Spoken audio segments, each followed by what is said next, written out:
Morning student, स्वागत है आपका हमारा जाकर सेंट IT के यूट्यूब चैनल पर।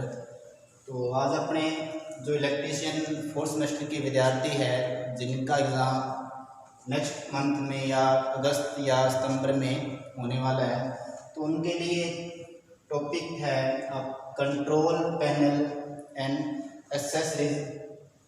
इनकी जो पैनल है उसको अपने कंट्रोल करते हैं, तो उसके अंदर क्या क्या घटक लगते हैं, किस तरह इसका डिज़ाइन करते हैं, कैसे करते हैं।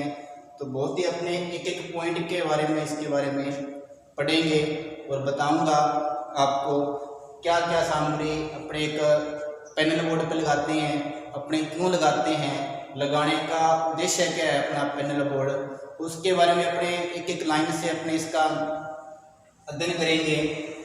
तो सबसे पहले स्टूडेंट इस वीडियो को लाइक और शेयर कीजिए ताकि कोई विद्यार्थी है जिसके पास नहीं जाया वीडियो उसके पास ये वीडियो पहुंच सके।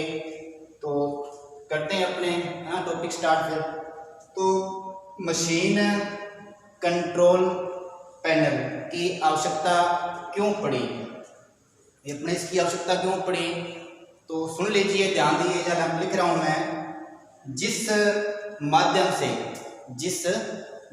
से एक मशीन की जो धारा है उसको अपने कंट्रोल करते हैं, तो उसलिए अपने क्या है इस पैनल बोर्ड की आवश्यकता पड़ी। तो नंबर 1 अपना पॉइंट है, जिस माध्यम से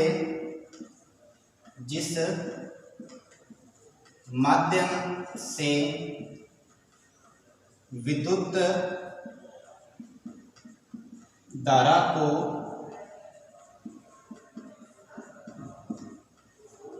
नियंत्रित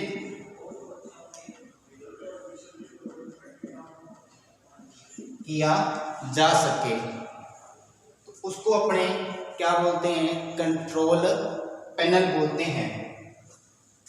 दूसरी जो बात है इसके बारे में, कंट्रोल पैनल के बारे में, जितने भी इसके अंदर इसको स्थापित करते हैं अपने, तो सदैव इसको अपने ऊर्ध्वाधर इसको अपने इंग्लिश में वर्टिकल बोलते हैं।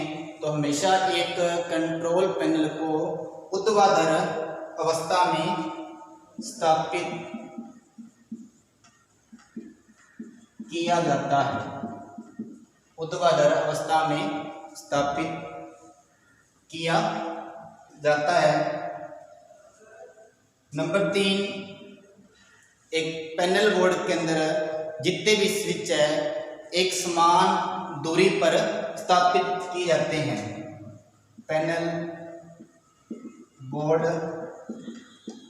पर स्विच एक समान पर्याप्त दूरी पर स्थापित करते हैं।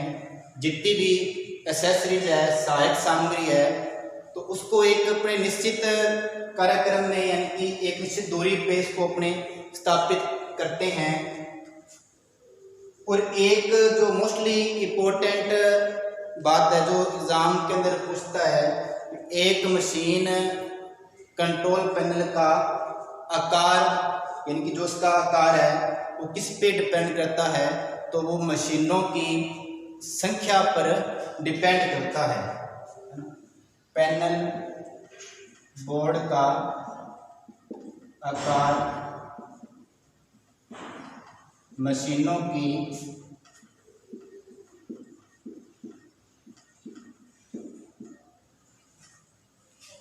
संख्या पर निर्भर करता है। तो एक बार फिर सुन लीजिए कंट्रोल पैनल के बारे में। नंबर 1, जिस माध्यम से धारा को अपने नियंत्रित करते हैं, इसको हमेशा ऊर्ध्वाधर अवस्था में स्थापित करते हैं। पैनल बोर्ड पर स्विच है, सहायक सामग्री है, एक निश्चित अपने अंतराल पर लगाते हैं। और पैनल बोर्ड का आकार है वो मशीनों की संख्या पर निर्भर करता है। तो उसके बाद हम अपने एक आपके सामने एक मोटर जनित्र सेट कंट्रोल पैनल का एक आरेख दिखाया गया है। तो सबसे पहले सुनो इसके बारे में। इस कंट्रोल पैनल की आवश्यकता क्यों पड़ी? मोटर सेट की आवश्यकता क्यों पड़ी? क्योंकि अपने लिए जो डीसी सप्लाई है वो बहुत ही महत्वपूर्ण है। जैसे अपने बैटरी शोधन करना हो, इलेक्ट्रोप्लेटिंग है, धातु शोधन है,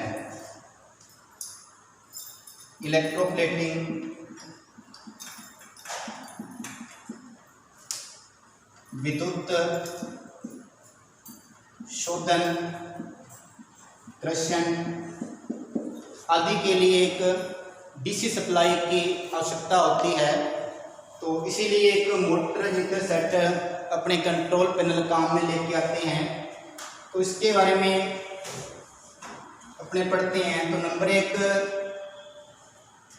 तो इस साइड का जो पैनल बोर्ड है वो एक जनित्र का है और यहाँ पे एक मोटर है। तो सर्वप्रथम अपने मोटर को यहाँ से अपने 3 फेज सप्लाई देते हैं। सप्लाई देने के बाद में यहाँ पे आईसी टीपी लगी होती है। नंबर 1 आईसी टीपी, नाम इसका पूरा सुन लीजिए, iron clad triple pole, iron clad triple पोल।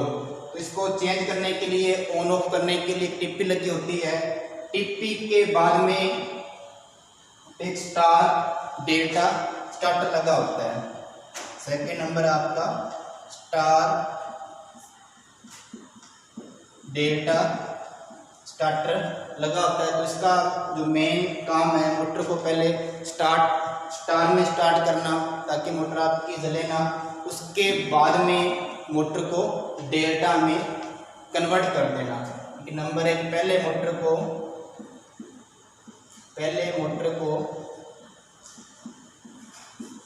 स्टार में,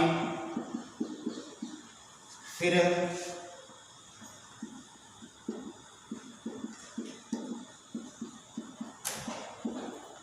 डेल्टा में संयोजित करता है। स्टार डेल्टा स्टार्टर के बाद में पैनल बोर्ड पर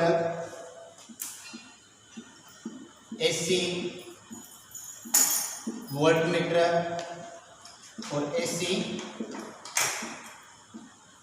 एमीटर लगा होता है। एसी वोल्टमीटर की जो रेंज सीमा होती है 0 से 500 वोल्ट होता है और एम्पीमीटर की जो रेंज है 0 से लेकर 25 एम्पियर तक होता है। तो वोल्टमीटर एसी पे काम करता है, एमीटर जो आपका ओनली एसी सप्लाई पे काम करता है। क्योंकि धारा का मापन करने के लिए अपने एमीटर लगते हैं और वोल्टमीटर का मापन करने के लिए अपने एक वोल्टमीटर लगा होता है। मीटर के बाद में यहाँ पे संकेतक लैंप, जिसको अपने इंडिकेटर बोलते हैं, तो ये क्यों लगाते हैं? आपूर्ति की जांच के लिए एक पैनल बोर्ड में आपूर्ति आ रही है या नहीं आ रही। तो एक बार फिर मैं तारा रिवाइज, तो ये मोटर हीटर सेट का कंट्रोल पैनल है।